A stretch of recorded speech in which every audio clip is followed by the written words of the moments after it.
Thank you very much to Police Chief Superintendent Teresa Ann Sid for your very kind introduction.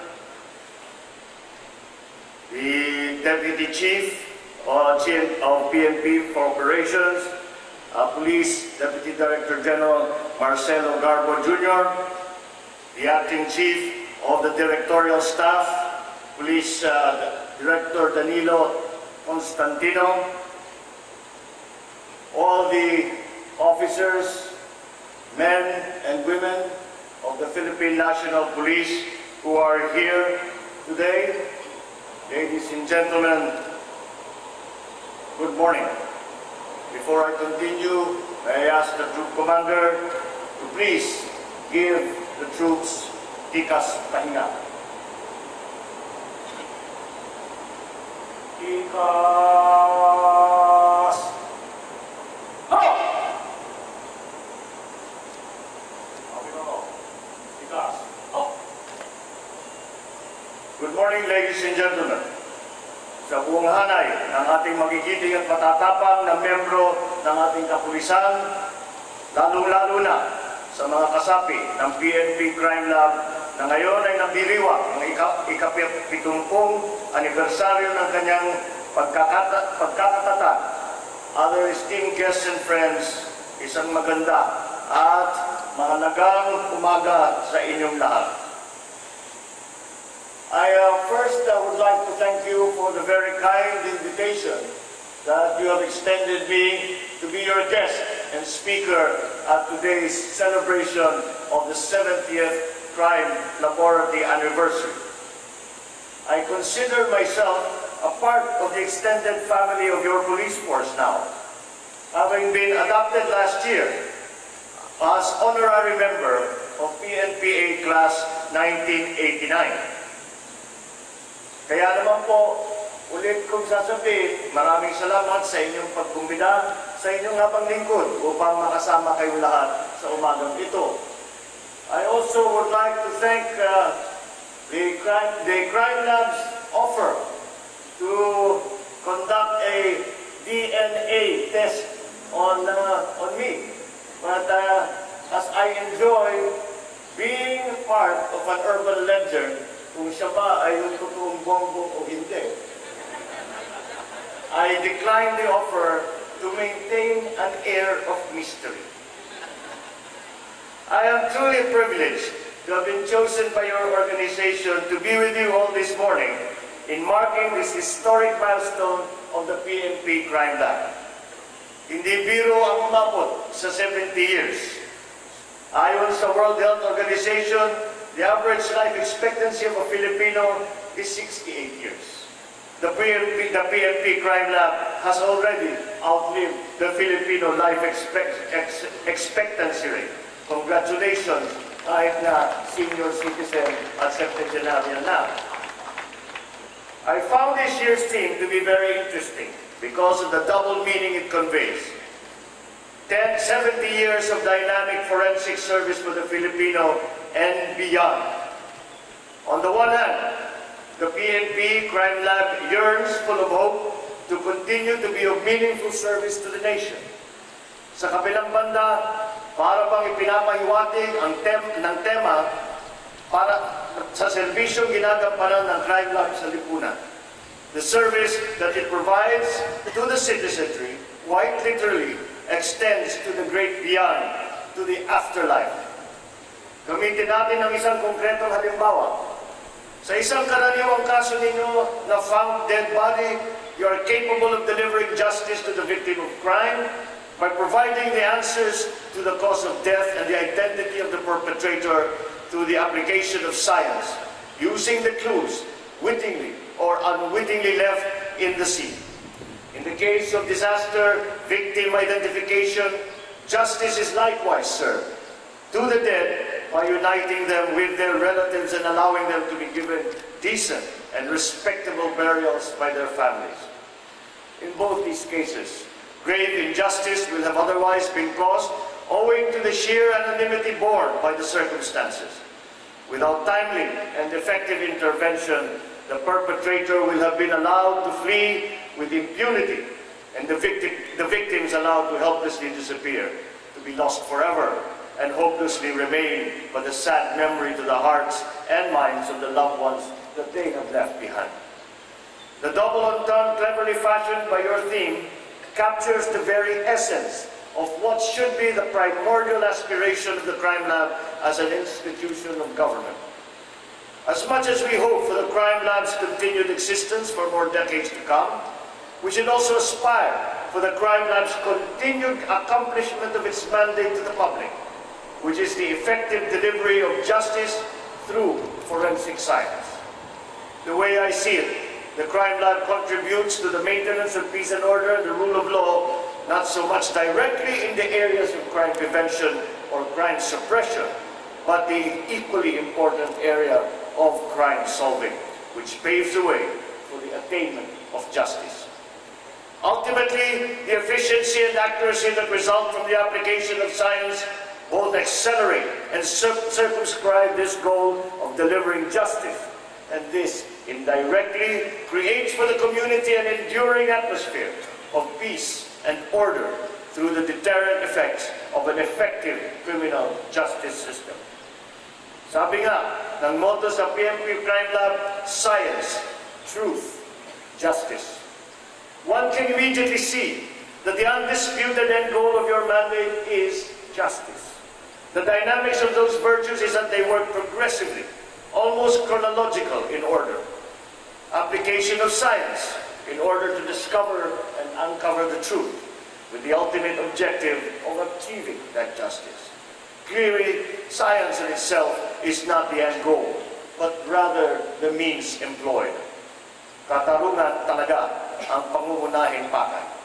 These reflections can help us rationalize and make sense of the challenges that currently beset our organization and the field of forensic science itself. Unang-una, alam ko na tulad ng ibang ahensya sa gobyerno, ang Crime Lab ay namumblema pa rin sa kakulangan ng pondo at kakulangan ng tao. We also have this historic and rather shocking revelation of the U.S. Federal Bureau of Investigation about the gross forensic failure in the United States, involving its microscopic hair analysis, which according to the FBI, 90% of the evidence contained erroneous statements.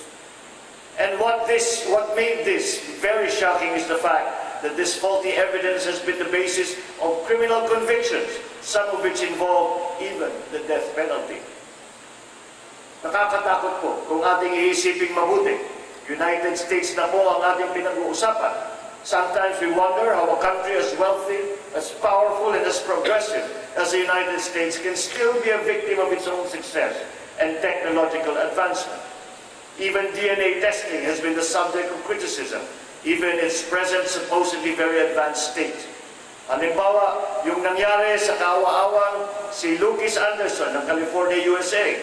In 2013, Anderson was arrested and tagged as the culprit in the gruesome murder of a Komura, a millionaire businessman. Nakulong siya at nanganib na mahatulan ng kamatayan. The investigators allegedly found traces of his DNA on the victim's body. Problem being that at the very moment that the crime had allegedly been committed, Mr. Anderson was confined in a hospital dahil sa matanding kalasingan. His defense was thus a clear case of a viable alibi. It turns out that the paramedics who had brought Anderson to the hospital were the very same team that had responded to the reported murder hours later. Lumabas na naipasa ng mga paramedic kay Komuro ang DNA na nakuha nila kay Anderson noong dinala siya sa ospital. Napakatindi ng ganyang klaseng drama. In real life, such cases evoke a rather dark and unsettling, chilling effect to the common citizen. Maybe it is a drama taken out of our TV episodes, ngunit maaaring mangyari ito sa isang ordinaryong mamamayan sa tunay na buhay. This is the kind of scenario that we want to avoid. Guided by its ultimate objective of justice as its pole star, and aided by science, the PNP Crime Lab can ensure that our criminal justice system will be strongly guarded against the possibilities of wrongful and unjust prosecutions and convictions. Considering the work that you do, you are not so much agents of the law enforcement, but of prosecution. Rather, as forensic scientists, you are both agents of science and agents of justice, notwithstanding the fact that you are absorbed as operational agents of our national police. As agents of science, you should be objective and impartial. Your judgment, directed by the works and conclusions of science, should neither be controlled nor pressured or even clouded by extraneous and non-scientific factors, in spite of your natural affiliation with and loyalty to any organization. As noted by one forensic analyst, we are scientists. We are not cops, we are not prosecutors. Kung tutusin, ganito talaga ang tamang perspektibo sa pag-intindi sa tungkulin at mga responsibilidad ng isang forensic analyst. The exercise of your functions as forensic analysts and expert witnesses in court, please always ensure that the demands of justice are accomplished more than those of just the prosecution. If science produces a conclusion that will be more beneficial to the accused, then it must be accepted as an equally viable result and should be allowed to prevail. Human conscience would lead us to the same compassionate direction. And when in doubt, it is best to err on the side of caution, on the side of the protection of the constitutional rights, on the side of protection of human life, liberty, and property. We must not hesitate to boldly prefer such conclusions and testify in favor of where the science takes us. Sabi nga ni William Blackstone, with his legendary Blackstone ratio, it is better that 10 guilty persons escape than one innocent person suffer. Do not hesitate to make such conclusions, even if government itself either does not want to hear it or does not want to hear any of such conclusions. Despite the inherent budgetary and manpower constraints of the organization, I exhort everyone from the leadership of the Crime Lab all the way up to the PNP top brass to do everything to ensure that we shall always have a crime laboratory that is operationally effective with safe, sound, and secure creative innovation. Chain of custody protocols and standard operating procedures which are capable of faithfully preserving and accurately solving even the most complicated and baffling of crime scenes, all cases and of the mysteries that you confront. Always remember and be guided that it has been officially documented and demonstrated that forensic analysis, though susceptible not only to human frailty and error, and even the analyst's own acts and misconduct, still provides a service that is invaluable to the citizenry that our country cannot do without. A practice of forensic science that is not only operational effectively, but must be most of all just, ethical, and circumscribed by the Bill of Rights is the brand of practice that you should strive to institute and instill in our country. In spite of the imperfections and constraints that you face, it is precisely the brand of forensic science that we Filipinos can still be proud of and depend on. This is all the more critical during this time of immense challenge in the PNP's history. The Crime Lab helps to lead the charge in stemming the tide of negative public perception and even of a crisis of confidence within the ranks. With strong, visionary, and conscientious leadership, the PNP can rise again and bounce back as a stronger, more united, more efficient, more credible, more reliable citizens police force for our beloved country. I also exhort the Crime Lab to assist in the development in the field of forensic science in the country. Establish linkages with the academic, with the private sector, with other government agencies for the pooling of resources, of brain power. Take note that in 2012, the Commission on Higher Education already laid down the academic requirements and standards for the forensic science program in college, paving the way for higher educational institutions to embark on promoting the same for future students. We can expect that in a few years, our schools will introduce to the labor force new batches of workers with forensic science backgrounds. This will supply the warm bodies to boost our manpower. In due time, the professional discipline of forensic science will be formally developed in our country, including its professional standards and code of ethics.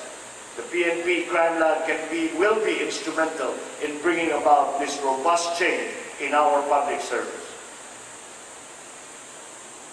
So here's to decades more of the PNP Crime Lab's relevant existence, operationally effective and ethical service to our country. Congratulations to the entire PNP Crime Laboratory family on the occasion of its 70th founding anniversary. Mabuhay ang PNP Crime Lab, mabuhay ang ating mga kapulisan. Maraming salamat po. Hanggang dito na po muli, hanggang sa ating muling pagkikita. Diyos tiyakina kada kayo amin, magandang umaga po sa inyong lahat.